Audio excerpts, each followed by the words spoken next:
Merci de choisir New World Info. C'est New World Forum Afrique 2021, effet Covid sur la gouvernance économique et politique. Nous en parlons avec Mandi Mohamed Diabakate.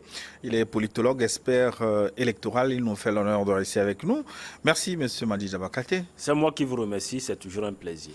Et la seconde partie, c'est le forum des téléspectateurs qui peuvent nous écrire au plus 228 96 46 10 31. Ils sont très nombreux d'ailleurs à vouloir vous poser des questions. On va commencer tout de suite. 90 55 53. C'est Touata qui nous écrit depuis Notchen que vous devez connaître. Notchen à 100 km au nord de Lomé. Bonjour, merci à l'invité pour sa franchise. Il paraît que vous êtes franc, monsieur Diabakate. Vous pouvez le suivre à l'écran d'ailleurs. Son franc-parler, la cause principale de nos conflits est la force pour gagner les élections. Or, M. Diabakate fait partie des élites africaines. Quelle leçon donne-t-il à ses confrères élites africaines? Pourquoi ne pas organiser des colloques, des conférences afin de rassembler les vraies élites contre les fausses élites qui détruisent l'Afrique?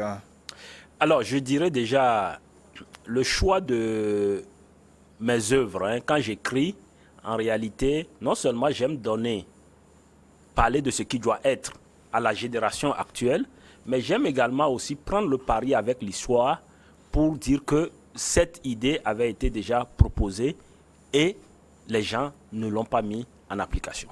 Je le fais déjà.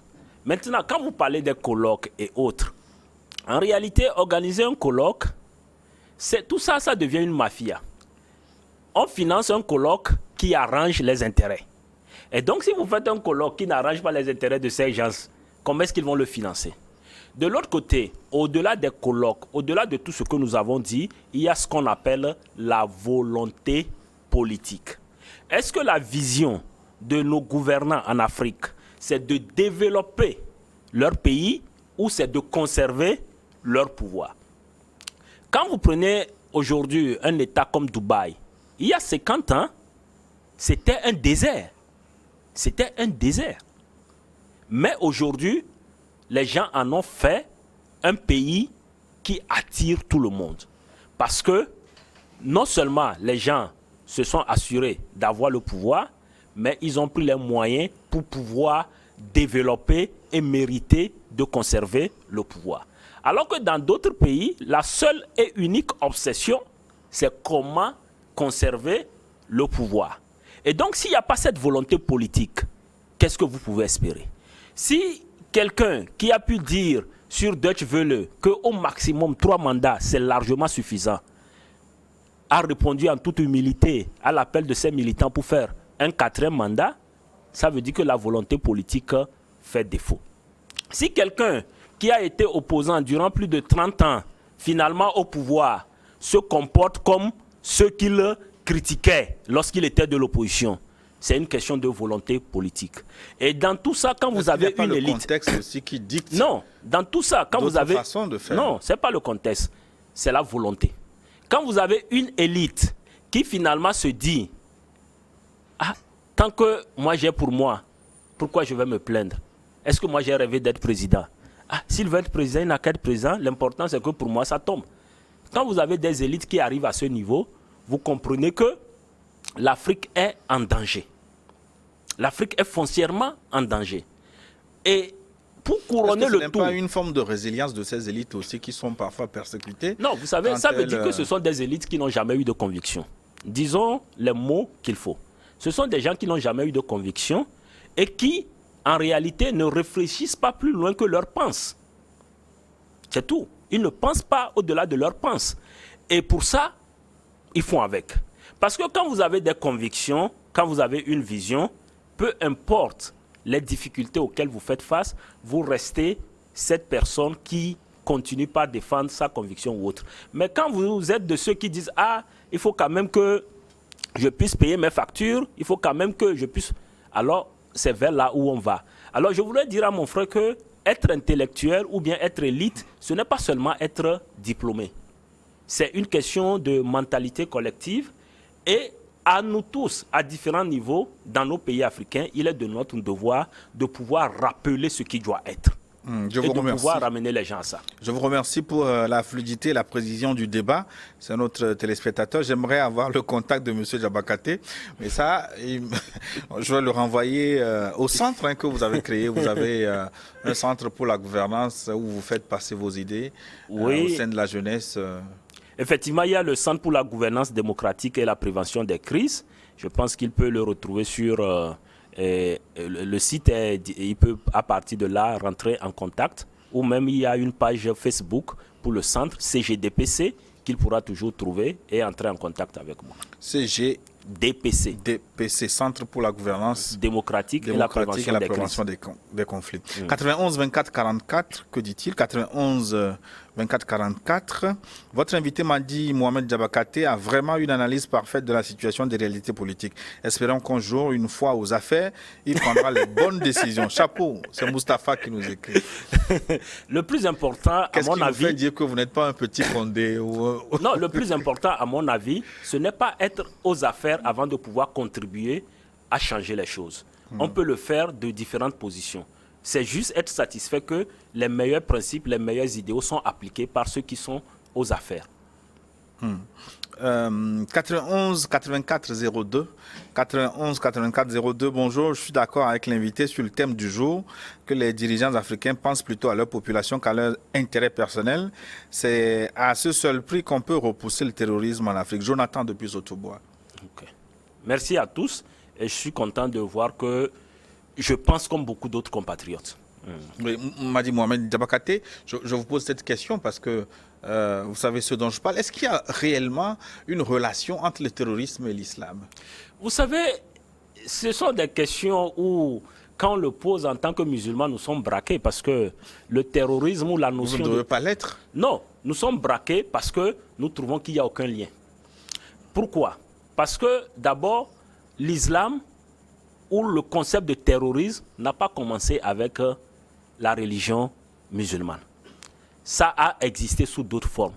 Quand des gens sont déséquilibrés, quand des gens croient qu'ils ont un contact avec Dieu, et quand moi je parle d'une religion, l'islam, que nous définissions comme la soumission à la volonté de Dieu, et que Dieu ne nous autorise pas à juger les choix des gens, mais à lui laisser ce privilège, je pense qu'on ne peut pas se prévaloir de la religion pour tuer. Et quand vous voyez d'ailleurs les victimes du terrorisme, la plupart du temps, ce sont des musulmans. La plupart du temps. Ce terrorisme s'applique dans ces pays par des musulmans contre des musulmans. Alors, ça veut dire en réalité que ce n'est pas un problème religieux. Mais tous ces mouvements terroristes, ils trouvent leur ferment où? Ils trouvent leur ferment dans des arguments de gouvernance, de mauvaise gouvernance, d'exclusion, de minorité, c'est tout. Mais je comprends que des gens qui peuvent se dire musulmans font ces pratiques terroristes, ce qui d'ailleurs au passage fait qu'ils ne sont plus musulmans. Mais qui suis-je pour empêcher à quelqu'un de revendiquer qu'il est musulman? Non.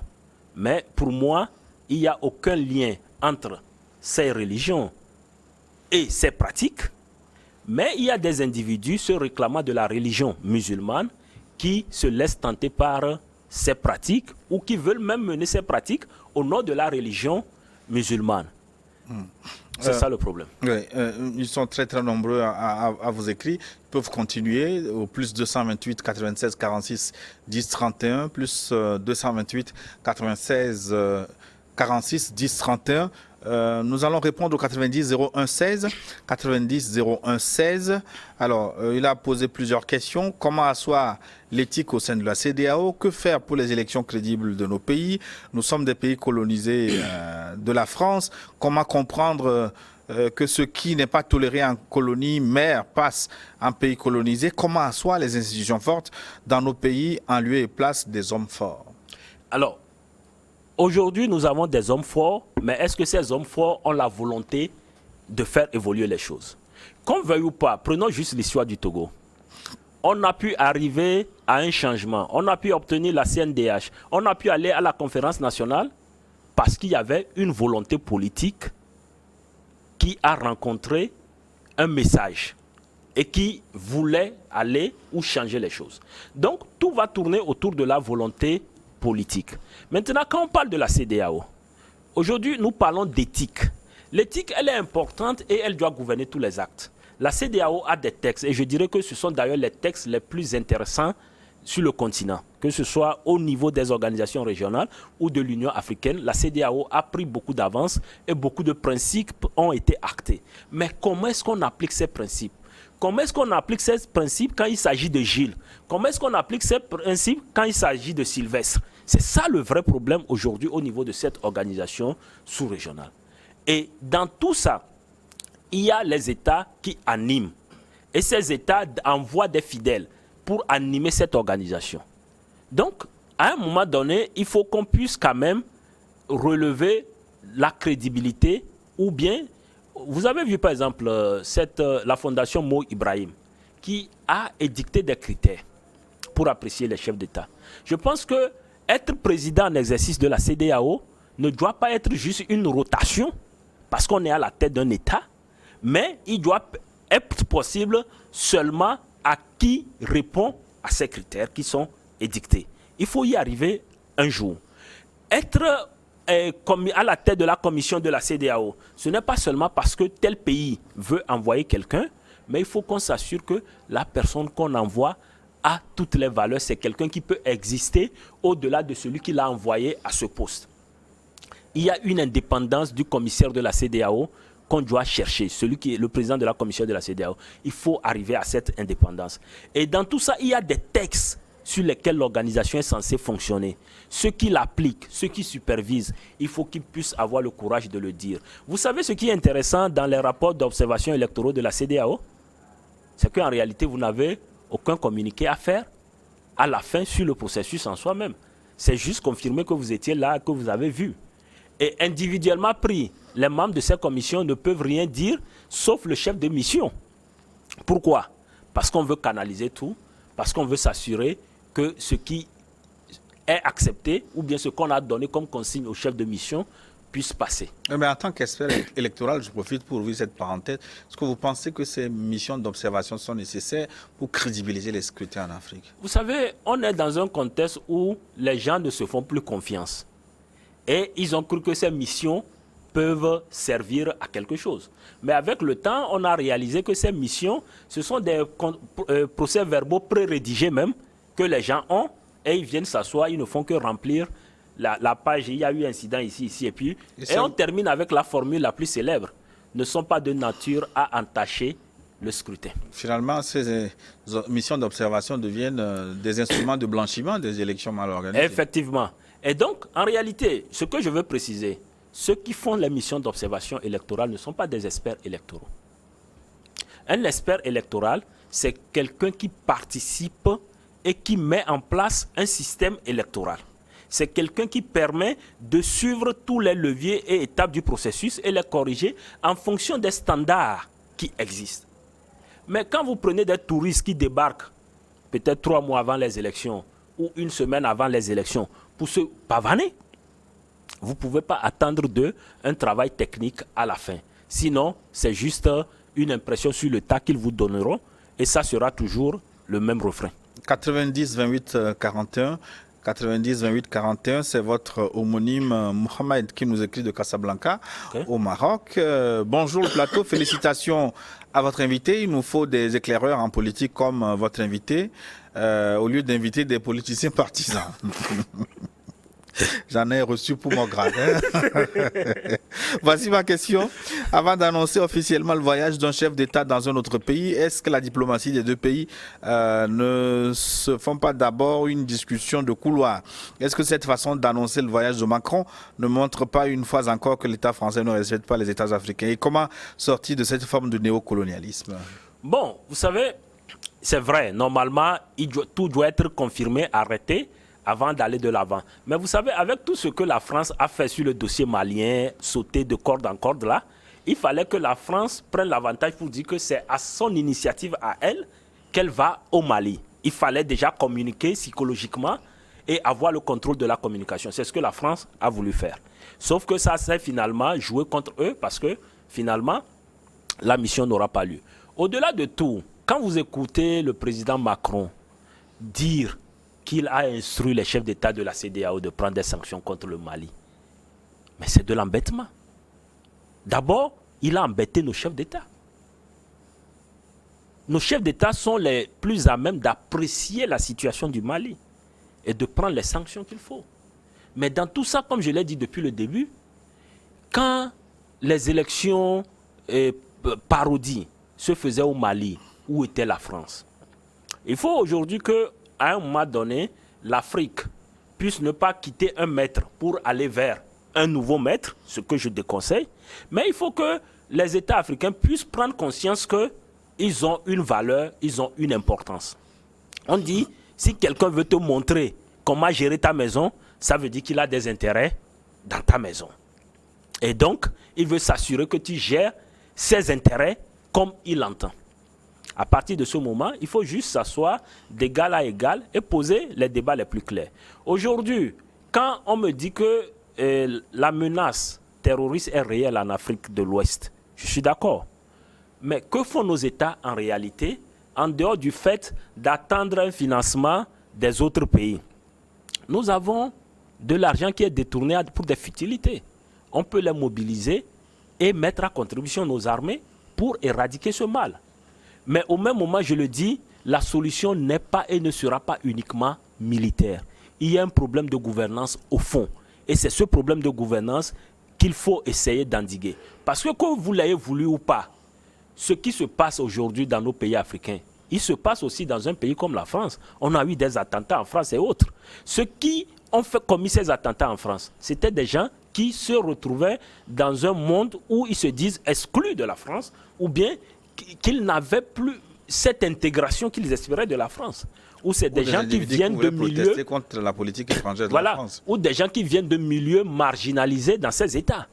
Ils viennent de ces, comment on les appelle, je ne vais pas dire ghetto, mais banlieues, voilà. Donc, ça veut dire que des gens, à partir d'un moment donné, j'ai parlé de l'état d'adoration à un certain moment au cours de cette émission. C'est-à-dire, les gens sont tellement désespérés qu'il y a des gens qui viennent leur offrir un produit. Et ce produit s'appelle Dieu.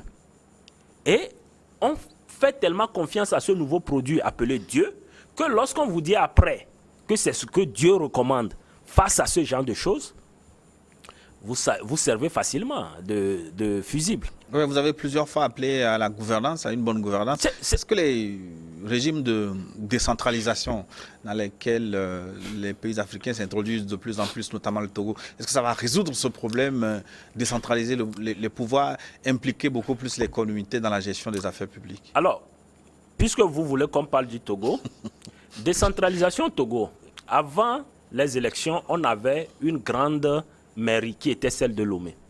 On l'a fractionnée pour être sûr que l'opposition ne gagne pas le contrôle de Lomé. Après l'avoir fractionnée, on l'a carrément annihilée en mettant au-dessus de ces autorités locales élues une structure administrative où des gens sont nommés, qui est ce fameux district, avec plus de prérogatives que ces mairies elles-mêmes. Vous parlez de quelle décentralisation? Vous vous retrouvez dans d'autres communes à l'intérieur où les gens ont créé des communes parce qu'on voulait forcément avoir beaucoup de postes et remercier beaucoup de militants. Finalement, vous avez des communes qui ne sont même pas viables. Alors qu'en réalité, dans un contexte comme celui du Togo, quand vous allez à vos premières élections, après plus de 2 décennies de délégation spéciale, vous devez construire sur ce qui est existant. Et c'est que progressivement, quand on arrive à un niveau donné, on peut saucissonner. Aujourd'hui, il y avait des préfectures qui étaient délégations spéciales à l'époque, qu'on a maintenant fractionnées comme on veut. Et ces structures, vous allez les développer avec quoi? Pour cumuler, très récemment, on a dit, d'abord le maire et le ministre de tutelle qui a refusé au maire d'engager des dépenses et autres. À un moment donné, après, il y a une cagnotte qu'on remet à une structure gouvernementale aujourd'hui d'exécuter. Et vous voulez parler de décentralisation? Oui, mais c'est une première expérience. Est-ce qu'il ne faut pas aller... Une première. Pourquoi est-ce que les Africains aiment toujours parler de première expérience? Vous allez à la CAN, 6 fois, vous revenez, chaque fois vous dites c'est l'expérience. Vous ne sortez pas des poules. Vous vous préparez, vous avez mis en berne 20 ans durant 20 ans le processus de décentralisation. Et quand vous l'organisez maintenant, vous voulez parler de première expérience. Première expérience de quoi? Ce qui est marrant dans ce processus aujourd'hui, parmi les élus locaux, on a eu des gens qui ont fait la délégation spéciale durant plus de 20 ans. Ils vont encore chercher une première expérience ici aujourd'hui? Je ne le pense pas. Ça veut dire justement qu'on est rentré dans une approche où on dit, vous avez dit décentralisation, voici décentralisation. Sauf que vous ne cernez pas cette réalité à la base. La seule chose que moi je retiens de cette décentralisation, c'est juste que les impôts vont augmenter, les taxes vont augmenter et nous allons continuer pas à payer. 91 06 47, 91 06 47. Bonjour. Moi, je me demande, même s'il ne faut pas dissoudre la CEDEAO, parce que moi, je ne vois pas à quoi elle sert. À la population ouest-africaine. Bon, les gens y vont parfois... non, dans tous les cas, aujourd'hui, il faut refonder notre organisation sous-régionale. Malheureusement, ce ne sont pas les populations qui peuvent la refonder, c'est ceux qui en profitent qui peuvent la refonder, mais qui ne la refonderont pas parce que ça n'arrange pas leurs affaires.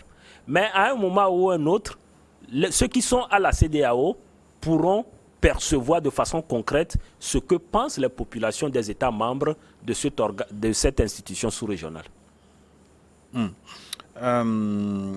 Nous allons prendre encore un autre téléspectateur.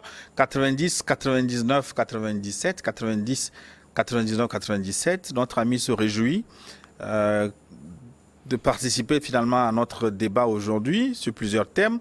Alors, pour le problème de l'Éthiopie, dit-il, c'est l'exclusion qui en est à l'origine. Quand Ahmed nettoyait l'Éthiopie des Tigréens, la communauté internationale était tellement satisfaite qu'on lui a attribué le prix Nobel de paix. Voici les résultats. Pour l'Afrique de l'Ouest, le sentiment anti-français existe bel et bien. Seules les bouches huilées le nient. Seulement, ce qui fait mal, c'est la CEDEAO qui joue le jeu de la France. Il a suffi que la France qualifie Wagner de mercenaire pour que les journalistes africains, analystes politiques africains, etc., emploient le même terme pour désigner ces hommes vaillants qui viennent pour un partenariat gagnant-gagnant et non un partenariat gagnant-perdant. Simlewa, depuis Awangelo Kara. Merci, cousin. Sans commentaire alors. Oh, sans commentaire. Merci. Donc on avait lancé une question avant la pause, en attendant de nous reconnecter avec les téléspectateurs. Est-ce que la crise sanitaire finalement a servi de prétexte pour asseoir des États de plus en plus forts en Afrique, à la faveur des États d'urgence décrétés ça et là? Alors, l'une des choses les plus simples, c'est quand même la liberté de manifestation. Mais aujourd'hui, au nom de la crise sanitaire, on interdit les regroupements en dehors, tout comme à l'intérieur. On réprime tout. Les seules cérémonies que vous voyez, ou bien les seules manifestations que vous voyez et qui semblent être autorisées, que personne ne trouve, ce sont celles qui vont dans le même sens que le message partagé par le gouvernement. Au-delà de ça, tout le reste est restreint, réprimé. Et c'est ce qui se passe malheureusement dans beaucoup de pays où la question sanitaire sert aujourd'hui de prétexte. Vous savez, la dernière fois, je lisais quelque part où on disait que la CAN est menacée parce que... La Coupe d'Afrique des Nations. La Coupe d'Afrique des Nations, parce qu'il y a ce fameux variant Omicron ou quoi là qui est dans les parages. Mais je me suis dit, mais pourquoi est-ce qu'on veut empêcher les gens de jouer la CAN quand on retrouve dans les pays occidentaux les compétitions, les gens y participent, les gens sont dans les stades, et nous tous, on a pris les mêmes vaccins. Pas suffisamment que les Européens. Vous savez, que ce soit suffisamment par les Européens ou pas, je pense qu'il y a un élément fondamental dans cette affaire de vaccination. C'est la pédagogie. Vous savez, personnellement, je me suis vacciné et j'encourage les gens à le faire. Je me suis vacciné, je suis content de m'être vacciné parce que ça a été mon choix. Je l'ai fait, ça a été mon choix.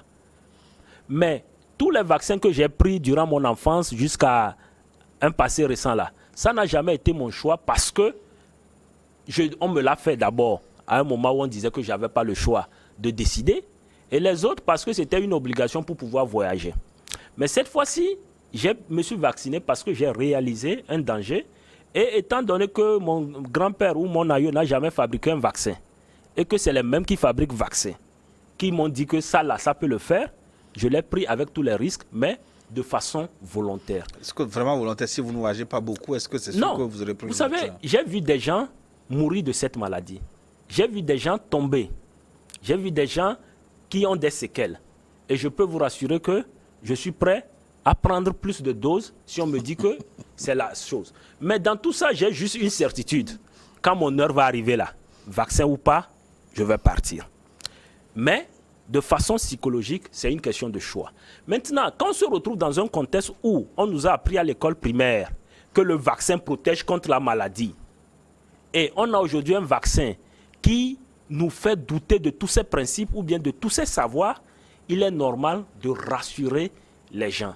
Mais quand vous prenez le devant, vous brutalisez, vous forcez les gens sont plus faciles à la réception de messages disant que c'est un complot, c'est tel ou tel.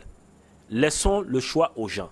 Première chose. Deuxième chose, le vaccin en réalité, c'est pour la minorité. Une minorité dont je fais partie. Celle qui est appelée à voyager de pays en pays et qui se sent concernée par ces mesures. Donc, si quelqu'un pense que lui, il n'a pas de situation qui puisse le mettre à risque et qu'il est sûr qu'en respectant les mesures barrières, il peut s'en sortir, je pense qu'il est aussi de notre devoir de continuer par conserver ses libertés. Parce que je le dis le plus souvent en tant qu'acteur défenseur des droits humains, il faut éviter dans une situation d'imposer aux autres parce que nous sommes d'accord avec, alors que nous-mêmes, nous nous retrouverons dans une situation où on n'acceptera pas qu'on nous impose. Gide Mtondi de Baguida nous envoie une si longue lettre, si long message. 99, 98 et 13. 99, 98, 13. On va aller rapidement alors. La CEDEAO ne tend-elle pas vers une explosion, comme ce fut historiquement le cas de la Société des Nations en 1919?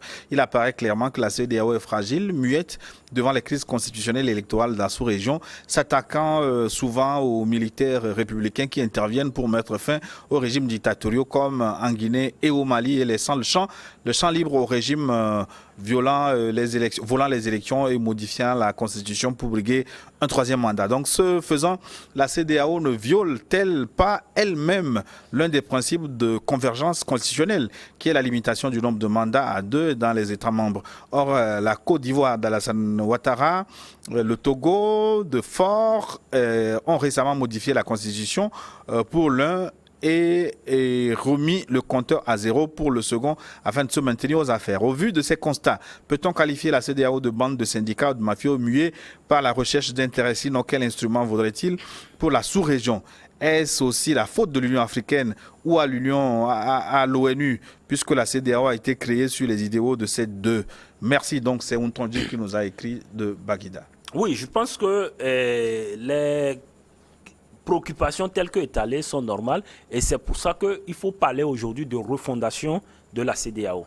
Il faut qu'on puisse comprendre, voir est-ce que le rêve ou bien l'objectif en créant la CEDEAO, est-ce qu'on l'a finalement atteint ou on l'a dévié? Et aujourd'hui, comment est-ce qu'on peut se projeter? C'est très important.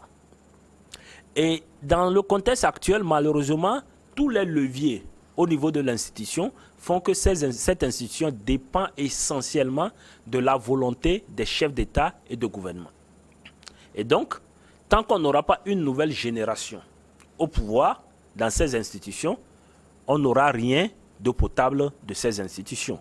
Et ce qui est dangereux encore à mon avis, c'est qu'on a l'impression que la nouvelle génération qui est arrivée sur la dernière décennie, qui était un peu le porte-étendard du label démocratique et autres, a fait pire que ceux qu'on critiquait, qui quand même ont mis en place des textes moraux, fédérateurs et qui montraient la voie. C'est comme si on retourne carrément en arrière et il faut à un moment donné qu'on puisse s'asseoir et s'interroger en toute sincérité, en toute honnêteté, sur ce que cette institution apporte en réalité. Merci Madi Diapakate. Les téléspectateurs 91 41 45, 91 41 45. Je constate que l'invité s'en prend aux juristes dans l'émission. À ma connaissance, il n'y a pas assez de juristes présidents en Afrique. De plus, à ma connaissance, les juristes ne font pas la loi puisqu'ils ne sont pas des députés. Je souhaiterais par ailleurs que l'invité puisse faire la classification des juristes, juristes privatistes, publicistes et politologues. Merci. Je pense que c'est sûrement un collègue juriste qui a jugé pertinent la nécessité. Non, je ne suis pas de l'école de la Summa Divisio et je ne vais pas rentrer dans la catégorisation. Mais je pense que les juristes constituent l'élite principale dans la plupart de nos pays. Si ce ne sont pas eux qui votent, ce sont eux qui rédigent. Ce sont eux qui permettent de faire les acrobaties. Et quand on parle aujourd'hui de gouvernance dans nos pays, ce n'est pas seulement la loi constitutionnelle. Même plusieurs aspects au niveau de la justice et autres, il y a plusieurs textes où on fait recours aux juristes pour faire preuve de cynisme. Donc en réalité, ce n'est pas forcément être dirigeant, mais quand vous contribuez à cela, vous êtes ceux qui sont la matière grise pensante, malheureusement c'est vers ça qu'on va. Et aujourd'hui en Afrique, et surtout en Afrique de l'Ouest, les gens sont plus obsédés par le caractère légal et juridique de tous les pouvoirs, plutôt que de voir des aspects qui sont ceux de la légitimité du pouvoir politique. Et quand on dit aujourd'hui, un pays comme le Togo, qui d'abord avait introduit une loi que j'appelle la loi Bojona sur les manifestations publiques, qui était un avant-goût, que finalement, à travers une autre loi modifiée que j'appelle la loi Boukpessi, a carrément retiré tout, et ce malgré l'interpellation des commissaires spéciaux des Nations Unies sur les questions des libertés publiques et autres. Qui a rédigé ça? Ce sont des juristes. Je peux vous ajouter, parce qu'il y a un débat là-dessus aussi, le code de la presse, duquel est vous savez, élagué le champ des réseaux sociaux. Je vais vous dire quelque chose. Moi, je suis sur ce plateau en qualité de politologue. Vous êtes sur ce plateau en qualité de journaliste. Vous m'avez invité en tant que politologue. Si je vous invite au niveau de mon centre, dans le cadre d'une activité de mon centre, je vous inviterai en tant que journaliste. Est-ce que vous voulez qu'une fois ayant quitté ce plateau, vous arrivez dans mon centre, vous ne soyez plus considéré comme journaliste? Parce que mon centre n'est pas reconnu par la HAC? Ou une activité organisée par mon centre ne dépend pas de la HAC? Ou bien vous faites une activité chez moi et je le mets sur un relais pour partager les propos que vous avez tenus là-bas? Je pense qu'il faut éviter de mettre les gens dans l'insécurité. Tout cela ne fait que contribuer à amener les gens à ne pas parler parce que tout le monde se dit on a peur. Moi-même, déjà, quand je disais que je venais sur New World, les gens m'ont dit pardon. Et on sait, mais calme-toi parce que le pays ne va pas bien. Non, je pense que tout ça, ce sont des choses auxquelles contribuent les juristes parce que ceux qui l'ont mis là-bas l'ont mis de façon cynique. C'est tout. Et au-delà de tout, la qualité de journaliste, elle ne dépend pas du média, mais quand vous avez votre carte de presse, ce n'est pas pour écrire dans un journal seulement. C'est pour mener d'autres activités avec ce statut de journaliste. Mais est-ce que le téléspectateur n'a pas raison? Puisqu'en fine, ce sont les députés qui votent les lois. Non, ces députés votent les lois venant de qui? D'abord, parlant des députés, ces députés ont été élus dans quel contexte? Dans un contexte où déjà nous disons que la plupart des élections sont devenues des parodies. Alors, ces députés en réalité, qu'est-ce qu'ils ont comme marge de manœuvre? J'ai vu au Togo un député passer son temps à critiquer la loi, mais après, il a voté comme tout le monde. Et je me suis demandé finalement pourquoi il a critiqué. Peut-être qu'il a été convaincu. Hein, bon, donc justement, il faut aujourd'hui qu'on puisse s'asseoir aussi et dire les vérités. Parce que notre problème, c'est parfois quand le juriste veut se prendre pour le cynique. 91 82 75 91 82 75, bonjour. L'invité, je lui donne 8 sur 10. Hein. Merci. 8 sur 10, c'est assez bien. Non, non dans tous les cas, nous sommes appelés à nous améliorer. Mention bien. S'il m'avait donné 10 sur 10, j'aurais dit que c'était trop. Parce qu'il y a beaucoup, je sais que j'ai beaucoup de lacunes à combler. Bon, il dit 8 sur 10 provisoire. Hein. Les 2 points, les 2 points qui lui restent, c'est de nous faire savoir comment faire pour que nos dirigeants aient la volonté politique. Justement, vous savez, il y a une approche fondamentale. Nos dirigeants qu'ils veuillent ou pas, à un moment donné, ils sont obligés de nous écouter. Ils sont obligés de nous écouter quand ils savent que nous sommes mobilisés et que nous sommes concernés par la situation. Et c'est dans ce contexte qu'on sort des formules magiques qu'on appelle dialogue au niveau de l'opposition ou bien accord, quoi, pour quand même apporter chose. Donc, ce qui veut dire qu'en réalité, si nous baissons les bras, si nous restons dans l'état d'adoration, nos dirigeants vont se complaire et continuer comme ils le font. Mais quand il y a une société civile, et malheureusement aujourd'hui la société civile est devenue une société administrative, où les gens sont plus dans faire des projets et avoir de bons contacts avec le gouvernement pour que ces projets puissent recevoir l'appui du gouvernement, alors qu'en réalité, la vraie société civile, c'est celle qui est engagée et c'est celle qui attire l'attention à un moment donné sur des problèmes et mobilise dans ce sens. Donc, à un moment donné, même la loi, quand on dit elle est injuste, il faut se demander si je dois la respecter ou pas. Je ne la respecte pas, certes, je vais en subir les conséquences, mais au moins, j'aurais clamé que cette loi, elle n'est pas juste.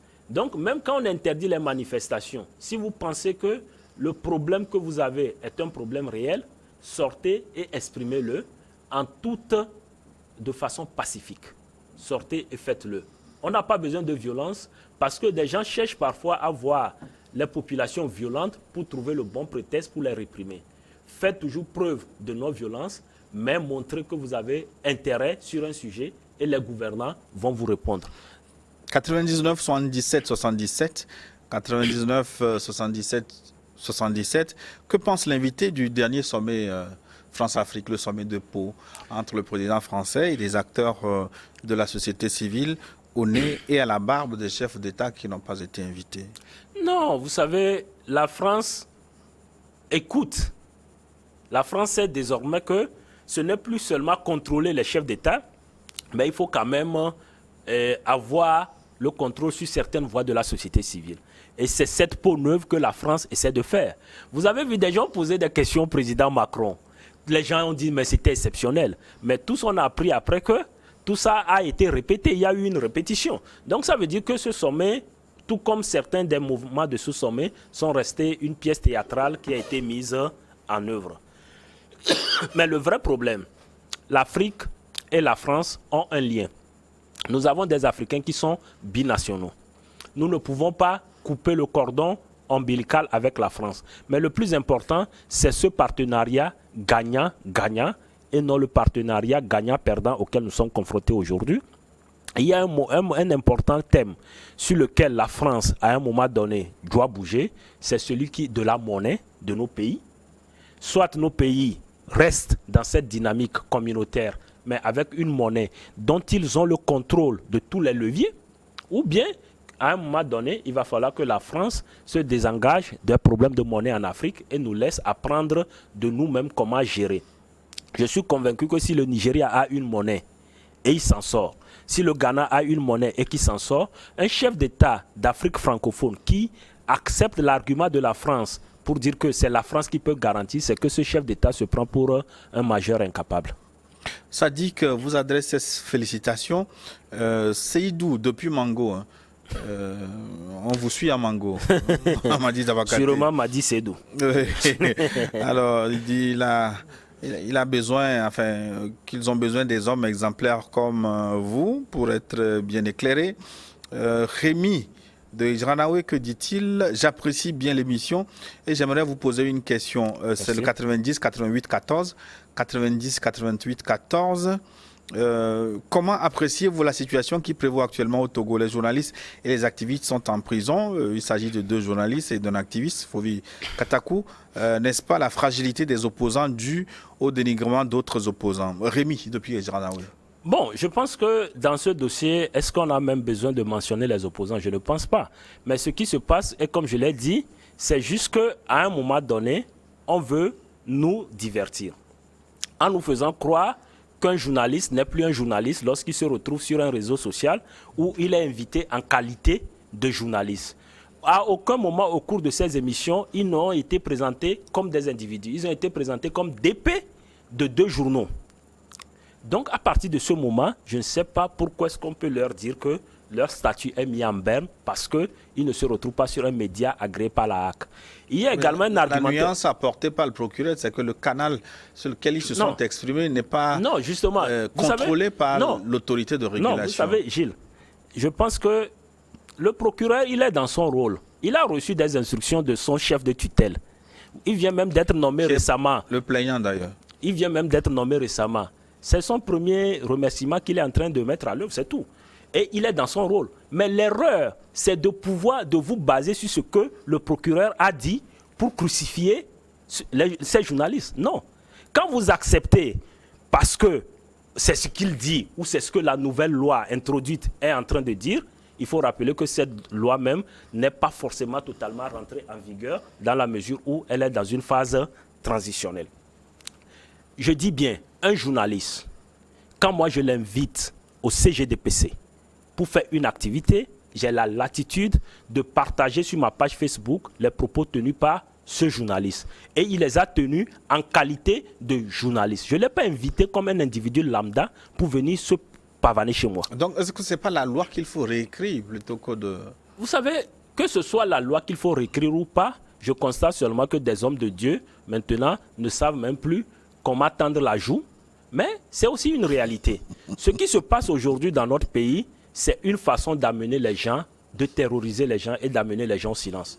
Et c'est normal. Nul n'est jamais préparé à vivre en détention. Tu as beau te préparer psychologiquement, la réalité diffère de ce qu'on pense. Mais à un moment donné, il faut juste poser les bonnes questions. Est-ce que, après tout, je vais me plier juste pour ça? Parce que ce qui se joue aujourd'hui dans cette situation, c'est que beaucoup de gens, vous risquez même de ne plus avoir des invités. Parce que les invités vous diront, au moins vous êtes journaliste et vous êtes protégé quand vous êtes sur ce plateau.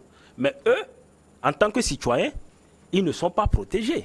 Peu importe, on va le leur appliquer. Donc, dans ce contexte, la liberté d'expression est menacée au Togo et il va falloir un sursaut pour dire les vérités qu'il faut pour que les choses reviennent dans le normal. Maintenant, quand on apprécie de façon générale nos gouvernements et autres, je pense que si aujourd'hui on me demande qu'est-ce que je pense de ministres et autres, je suis choqué, je dirais que j'épouse l'idée de ces gens-là dans la mesure où aujourd'hui il y a une vérité.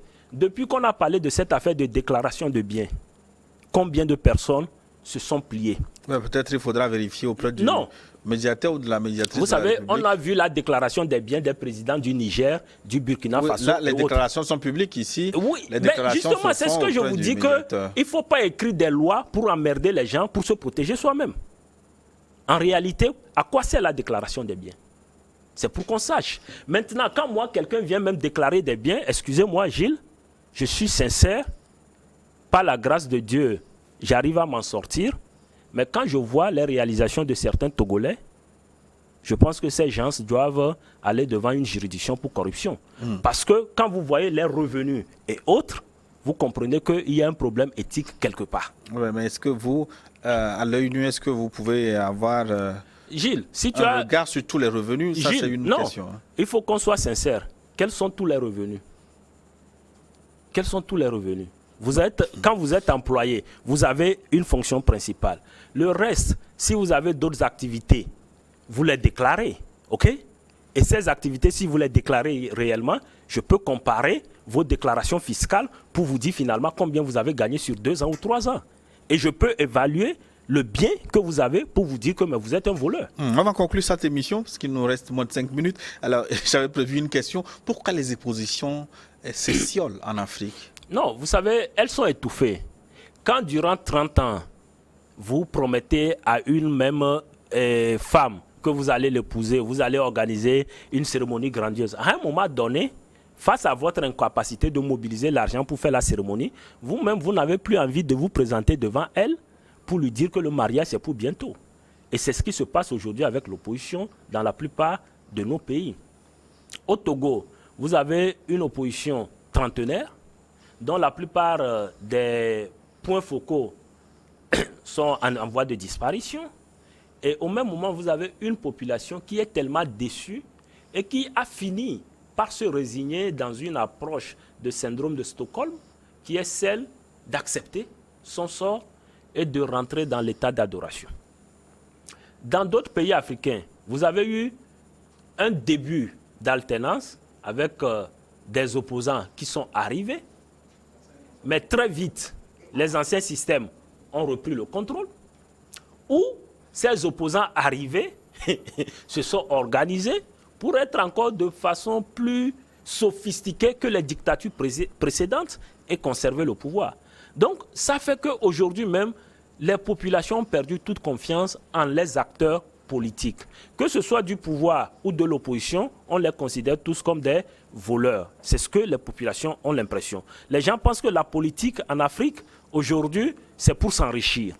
Alors que normalement, pour vous enrichir, vous devez être un opérateur économique. Que faire maintenant pour Que faire? Il faut aujourd'hui rééquilibrer le jeu de la démocratie. Il faut aujourd'hui, pour rééquilibrer d'abord le jeu de la démocratie, il faut que les gens cessent de vouloir être les seuls pour gouverner. Il faut accepter la compétition et travailler.